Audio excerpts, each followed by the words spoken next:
খুব শর্টকাটে কাঁচা আমের আচার, যারা একদমই আচার বানাতে পারে না একদম তাদের জন্যে খুব সহজ পদ্ধতিতে। তো প্রথমে আম নিয়ে নেবো, কাঁচা আম বেশ টক টক, তারপর এইরকম পাতলা পাতলা করে কেটে নিয়ে তারপরে একটা বয়মের মধ্যে ভরে নেব। দেখতেই পাচ্ছ আমগুলো কিন্তু একদম পাতলা পাতলা করে কাটা, যেরকমভাবে আমরা আম মাখা খাই, তো সেইভাবে পাতলা পাতলা করে কেটে নেব। তারপর এর মধ্যে গোটা গোটা কাঁচা লঙ্কা দিয়ে দেবো।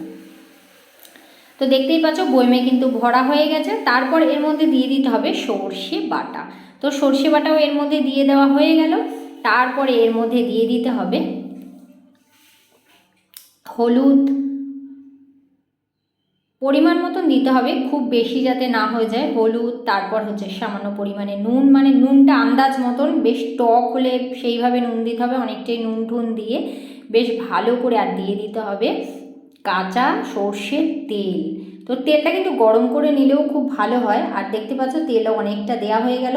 আর এইভাবে বেশ ভালো করে নাড়াচাড়া করে নিতে হবে বয়মের মধ্যে।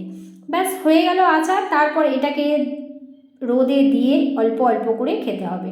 তো এটা কিন্তু রোদে দিলে অল্প অল্প করে আমটা নরমও হয়ে যাবে, লঙ্কাটাও নরম হয়ে যাবে, আর গরম গরম ভাতের সাথে ডালের সাথে দারুণ লাগে খেতে। তো হয়ে গেল কিন্তু আচার আমের। টাটা।